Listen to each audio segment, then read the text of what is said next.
Queria saber se os pais vão começar a pensar nisso, pensar, poxa, o professor do meu filho faz uma coisa muito importante. Eu devo respeitá-lo. E aí vem a minha pergunta, você acha que depois disso vai acontecer mais respeito? Não, não.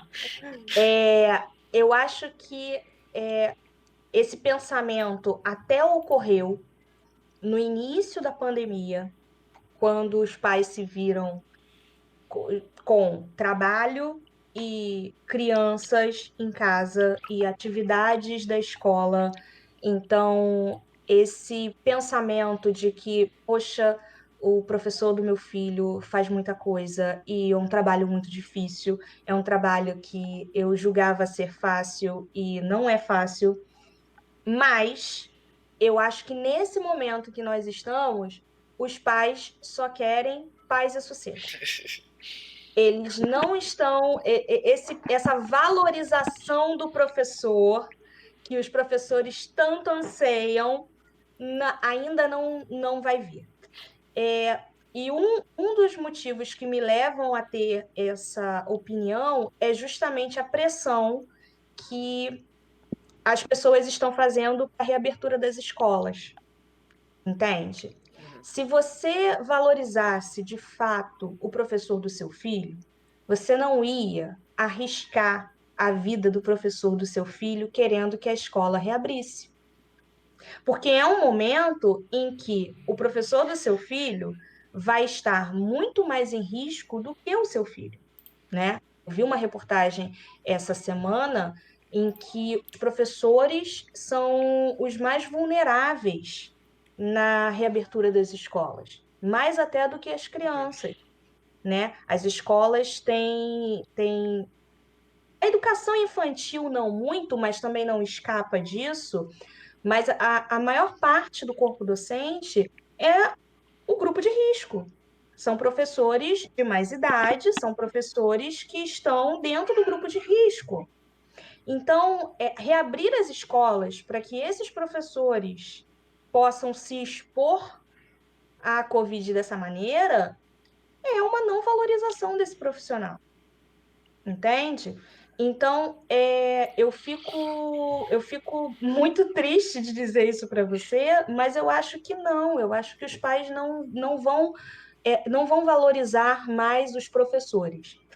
Eles tiveram, sim, a dimensão do tamanho do trabalho que dá você educar crianças.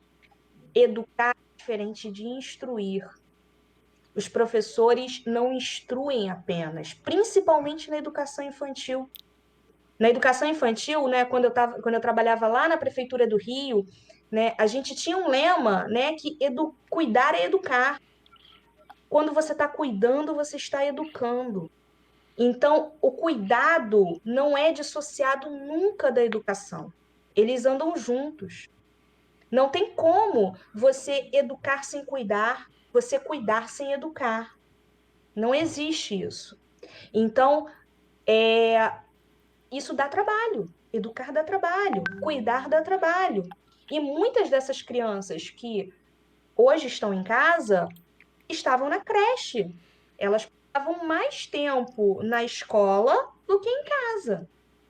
Passavam, se não mais tempo, passavam um bom tempo do seu dia na creche, dividido, né, entre creche e escola. Então, quando você tira esse lugar, esse espaço, que é um espaço da criança, é um espaço de pertencimento da criança, né? A criança é ali que ela vai trabalhar toda a sua individualidade dentro de um coletivo, é ali que ela vai se reconhecer como indivíduo. Então, quando você tira esse espaço em que a criança se reconhece como indivíduo, você só deixa a dimensão familiar dessa criança. E isso dá trabalho. Dá trabalho você é, entender que a criança precisa de um espaço, precisa de um lugar para poder ela se manifestar, para poder ela se entender como indivíduo. Então, eu acho que os pais não tinham se dado conta, ou poucos pais tinham se dado conta, do tamanho do trabalho que é um professor de educação infantil e a diferença que um professor de educação infantil faz na vida do seu filho.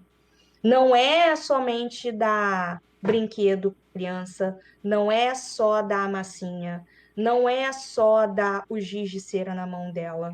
Existe toda uma didática, existe todo um trabalho que é feito e que os pais deveriam valorizar mais, mas eu não sei se isso vai acontecer no pós-pandemia, entende? Infelizmente.